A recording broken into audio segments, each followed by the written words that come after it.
Pemirsa, seperti yang sudah sempat saya sampaikan tadi bahwa sudah ada prediksi bahwa puncak dari arus mudik adalah H-1, sementara puncak dari arus balik ini adalah H+2 tentunya. Nah, ini juga kalau kita berbicara mengenai jumlah pemudik yang akan pulang kampung pada Lebaran kali ini juga diprediksi mengalami peningkatan yang sangat signifikan dibandingkan tahun-tahun sebelumnya. Sehingga kemudian Kementerian Perhubungan meluncurkan bentuk komunikasi dan juga penyediaan sarana prasarana untuk bisa mendukung keperluan mudik dari masyarakat sehingga mudik pun menjadi aman, nyaman. Nah, dan juga berkesan. Nah, ini kita sudah terhubung dengan para narasumber untuk bisa berbicara lebih lanjut lagi mengenai bagaimana persiapan menjelang arus mudik ini. Sudah hadir secara daring yaitu staf khusus Menteri Perhubungan Ibu Adhita Irawati. Assalamualaikum warahmatullahi wabarakatuh. Selamat malam Bu Adhita.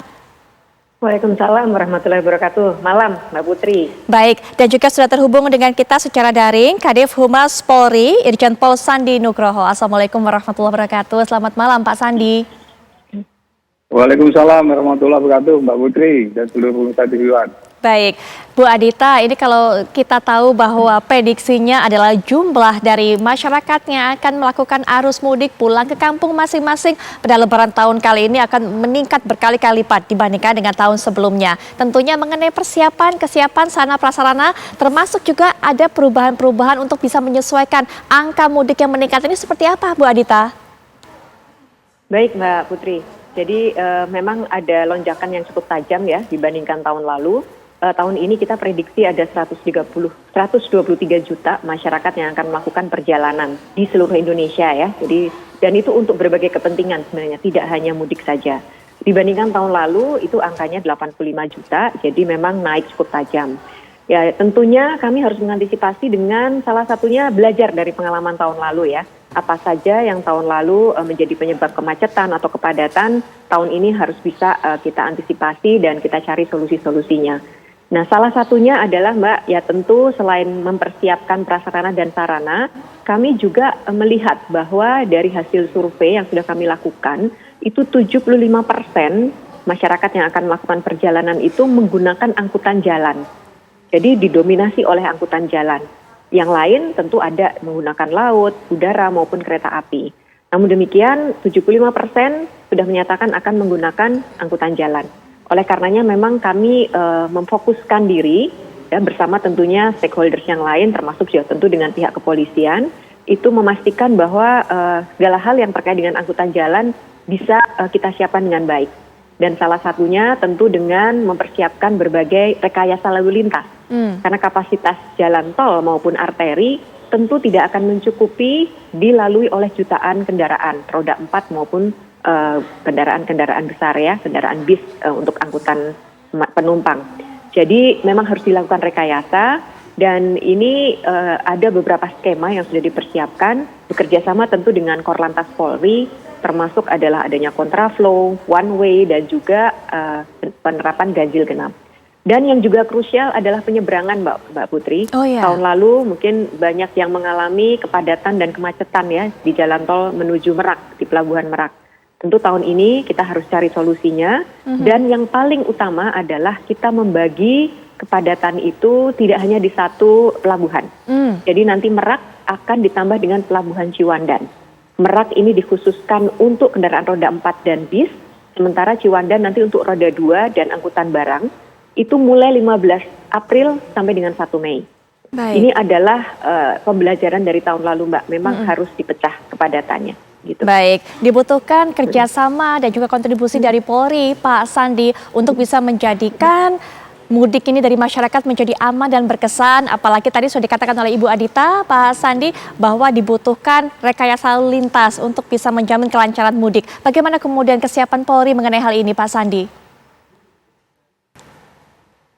Putri, sebelumnya saya mengucapkan selamat menaikkan ibadah puasa buat seluruh pemirsa TV One. Dimanapun Anda berada, menyambung apa yang disampaikan oleh Bu Dita tadi, bahwa dalam rangka pengamanan mudik lebaran pada tahun ini dengan tagline aman dan berkesan, Kepolisian Negara Republik Indonesia bekerjasama dengan seluruh stakeholder, baik itu dari pemerintah maupun swasta, untuk bisa mengamankan dan membuat mudik para pemudik saat ini bisa aman dan berkesan. Aman berarti dia aman di jalan, aman di tempat tujuan, maupun aman rumah yang ditinggalkan. Sedangkan untuk mensikapi pengamanan mudik Lebaran pada tahun ini, kepolisian menerapkan pengamanan dengan melibatkan 148.261 personel.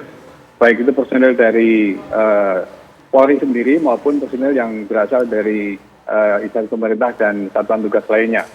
Dengan menyiapkan 2.787 posko, baik itu posko pengamanan, posko pelayanan maupun posko terpadu.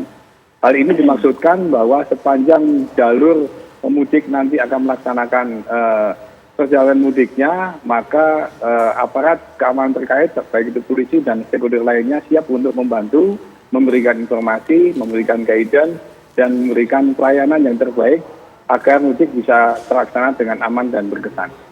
Oleh karena itu, kepolisian mengedepankan operasi ketupat dengan tujuan untuk menciptakan keamanan tadi, serta tidak lupa bahwa apa yang disampaikan oleh Bu Dita tadi untuk melaksanakan rekayasa lalu lintas di jalan tol, karena saat ini jalan tol merupakan satu penghubung yang sudah tersambung dari Jakarta sampai dengan Jawa Timur, maupun di sebagian Pulau Sumatera juga sudah terhubung dengan jalan tol.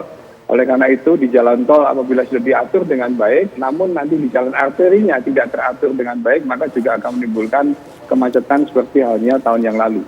Maka belajar dari tahun yang lalu, jalan tolnya diperbaiki, dirapikan, ditata, direkayasa dengan one way, kontraflow, kemudian ganjil genap, maupun nanti bisa pengairan halus dengan pertimbangan tertentu. Disambung juga dengan pengamanan di jalur arteri, yaitu ada jalur utara, ada jalur tengah, jalur selatan, yang semuanya atas perintah Bapak Presiden untuk dilaksanakan pengecekan sejak dini. Berkaca pada tahun yang lalu, untuk saat ini bisa lebih baik lagi dibandingkan tahun yang lalu. Oleh karena itu pada hari ini, Bapak Kapolri dengan Menteri Perhubungan, Menteri PMK, Panglima TNI, dan sektor lainnya juga sedang melaksanakan pengecekan di Banten, khususnya untuk mengecek kesiapan pelabuhan Merak maupun pelabuhan Ciwandan yang tadi disampaikan oleh Bu Dita. Baik. Maka dari itu, secara umum dari kepolisian maupun jajaran siap untuk mengamankan para pemudik biar aman dan berkesan. Begitu Mbak Putri. Baik Pak Sandi, nanti kita akan kembali lanjutkan, termasuk Bu Dita mungkin juga bisa dijelaskan kepada masyarakat. Karena yang kami dengarkan adalah pemerintah ini memberikan himbauan-himbauan kepada masyarakat. Salah satunya adalah untuk bisa menghindari kemacetan, maka masyarakat diharapkan mudik lebih awal. Dan yang kedua adalah mudik tidak menggunakan kendaraan roda 2 ataupun sepeda motor. Padahal ini merupakan salah satu kendaraan favorit untuk masyarakat untuk bisa mudik, Bu Adita. Mungkin bisa dijelaskan kepada masyarakat Ibu, tapi setelah jeda berikut ini kami akan segera kembali sesaat lagi.